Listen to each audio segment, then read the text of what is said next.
moving into the second semi-final of the Mind Wars Mumbai Debate Championship in the Navi Mumbai zone.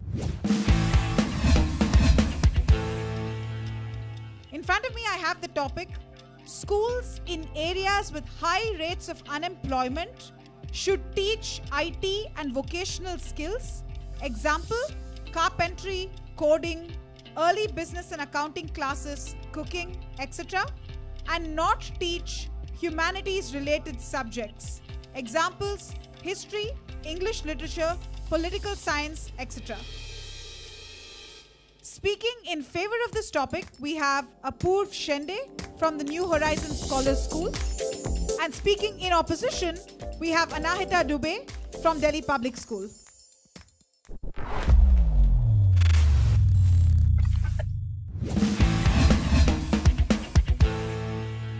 Unemployment rate is highest in 45 years in India.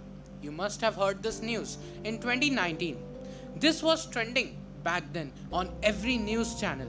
If unemployment rate was highest in 45 years in 2019, just think what the condition must be after COVID-19 pandemic, in which millions of migrant workers lost their jobs. Hence, to solve this unemployment problem, I would like to present the solution in 2 points. First, how vocational training can solve this problem, and second, the market that already exists and needs more people with vocational skills. My first point is that vocational skills are an important aspect to everyday lives of the customers. We everyday need plumbers, carpenters, electricians, etc. We can also notice that there is a shortage of such workers alongside unemployment in the country. If we can give vocational training in schools, we can hit 2 targets with 1 arrow. Unemployment will also be solved, and we will also no longer have shortage of electricians, plumbers, beauticians, etc. We can also know that IT sector is expanding rapidly and creating thousands of jobs.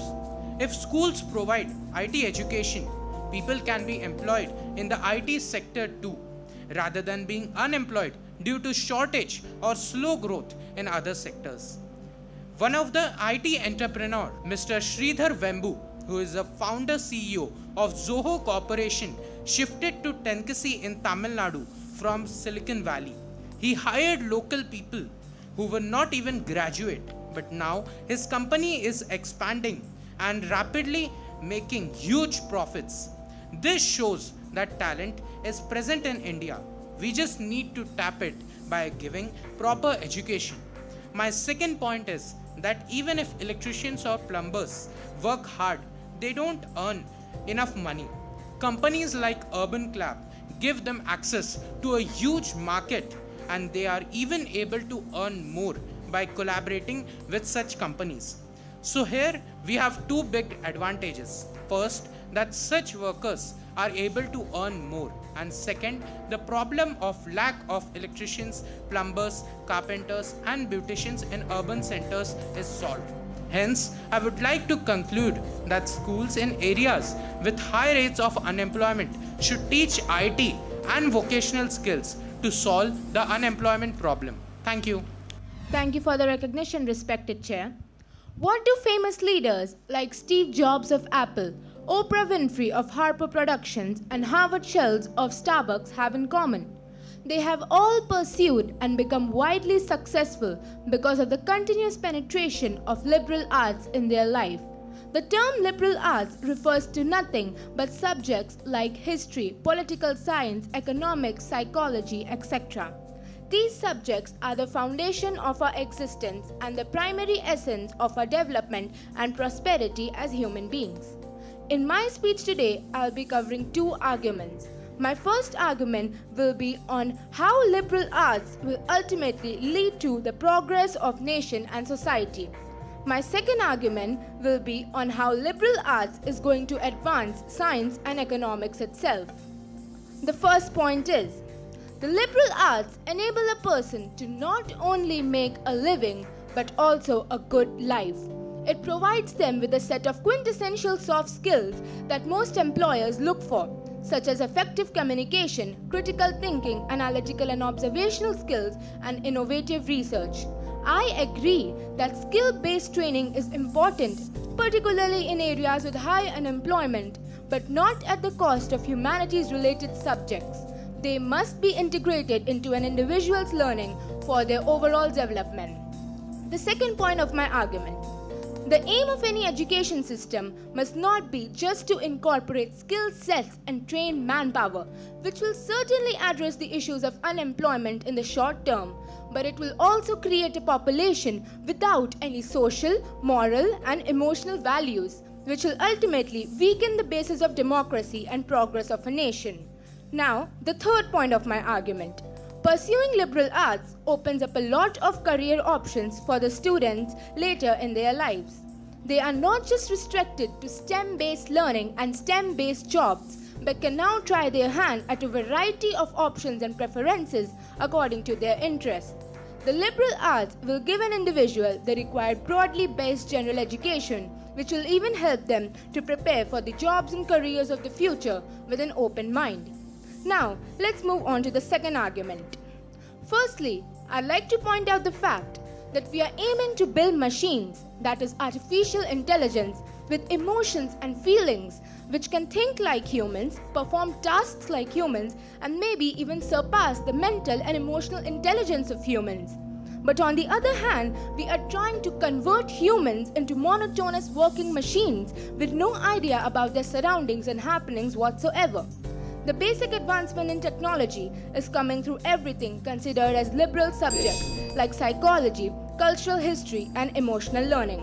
STEM affects and is affected by philosophy, design, economics, and other aspects of the humanities. Of course, the most important task for the unemployed weaker segment of society is to get 2 square meals on their table. But with integrated liberal arts, they will become much more humane, will aim higher and form their own opinions. They will understand the government, take part in their schemes and policies, and lend their ideas. They will understand the values of good infrastructure and development, and in turn largely contribute to the overall progress of a country by innovating and experimenting in different fields. Apoorv, would you like to pose your question to Anahita? Yes, and my question is, we all know that humanities does not offer employment at a large scale, and also how will we solve the unemployment problem if we have a slow growth in the employment in the humanities sector? Okay, so first of all, there's an assumption in your question which I would like to point out. You said that humanities don't offer enough jobs. I don't think that's true. Like, there are many jobs which include humanities, like for example accountants, teachers, and then therapists, for example. And then, as I said in my speech, that the skill sets and trained manpower will certainly address the present issues of unemployment, but it would also create a population without any social and ethical values, and that will not really be beneficial for the overall progress and development of a nation. So yeah, that's my answer. And Anahita, would you like to pose your question to Apoorv? Yeah, so my question is, when I see social problems around me, I usually see the perpetrators are so-called semi-skilled workers who are never taught about social values like respecting women, cleanliness of roads, or even following simple rules. What is your take on that? So my answer is that you have the impression that the people that are present in the vocational tasks, that learn the vocational skills, are not humane or do not have enough emotions or lack moral education. The schools itself, even without vocational skills, today give moral education to each and every child. Hence, they learn to respect women, respect everyone around them, and they learn basic moral skills in the schools. Which answer your question? I'd like to thank both speakers for those questions and answers, and leave the floor now open to the judges to pose their questions. I Hi, Apurv. I have a question for you. Thank you, first of all, for that speech. Question we have as a panel is the kinds of skills that you mentioned, like carpentry and plumbing, are things that students can learn after school hours, can learn in vocational school after the end of 12th grade, or even on the job. Whereas the social sciences, the humanities, and liberal arts can only be learned in a school environment. Why do you want to deny students the ability to learn something which they can only learn in school to teach them something that they can learn in other places as well? Okay, so my answer is that I agree that vocational skills can be taught outside school, but school presence provides an environment to learn the skills properly, and these skills can be learned properly within a school environment. A school is more disciplined, and they take care of everything more properly. Thank you. Thank you, Apurv. Anahita Dubey, I have a question for you. I mean, we as judges have decided that this is of importance. You said at some point in your speech that you agree that these skills are important and that these need to be integrated with the subjects that relate to humanities, right? Given that the debate is titled around not having a scenario where integration is possible, right? There is no way we can integrate both of them in school scenario. What is your take on that? Well, first of all, I'd like to say that the answer to any solution can't be the one-size-fits-all kind of model. You can't generalize everything. You can't be all in or all out. At some point, you need to come to a negotiation. And so what I actually meant to say was that you obviously need to teach vocational skills in school, but at the same time, you can't leave out the humanities. They are very important for the overall development of an individual and a nation. So yeah, both of them must be given equal importance. Anahita, I completely agree with your point that integration is the final outcome, which is why we debate. We do not debate for and against in exclusivity to only arrive at an exclusive solution. We debate so that at some point we can integrate the best of both sides. That's primarily the goal of debate world over. What I'm trying to ask you is, in a given exclusive scenario, what's your take on that? Just to make it a bit more simpler, you spoke about how integration in humanities will function best. For the sake of this question, let's just assume that integration is not possible. So in that event, if you had to sacrifice vocational education, why would you consider doing that in favor of humanities? I would do that. I would sacrifice the vocational skills because humanities are used in our day-to-day life. They are used in our day-to-day things that we do. They influence our perception of the world.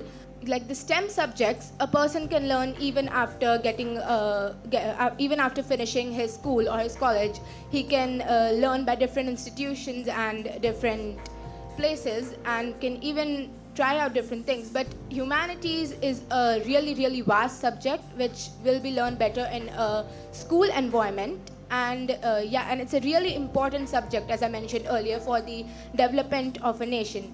We are not aiming to build just machines with, I'm not saying no opinion, but we can't say that all of them have their own opinion. At some point, there are people who are just working for the sake of earning money, and that's not how that's not how a nation should be defined. A nation should be defined by the mental and intellectual power, or the mental and intellectual thinking of the citizens of the nation. So yeah, if we just include vocational skills and not humanities, then I really think that would be harmful for the development of the nation. Thank you. Thank you, judges, for those questions. And I'd like to thank both speakers for this amazing debate and for answering those questions really well. I'm now going to give the judges a few minutes to deliberate on the results and throw the floor open to the judges to then announce the results. So excellent arguments and wonderful questions from both of you. I love the cross-questioning round. Again, congratulations on making it through, but the person going through the final is Anahita from side opposition, so congratulations.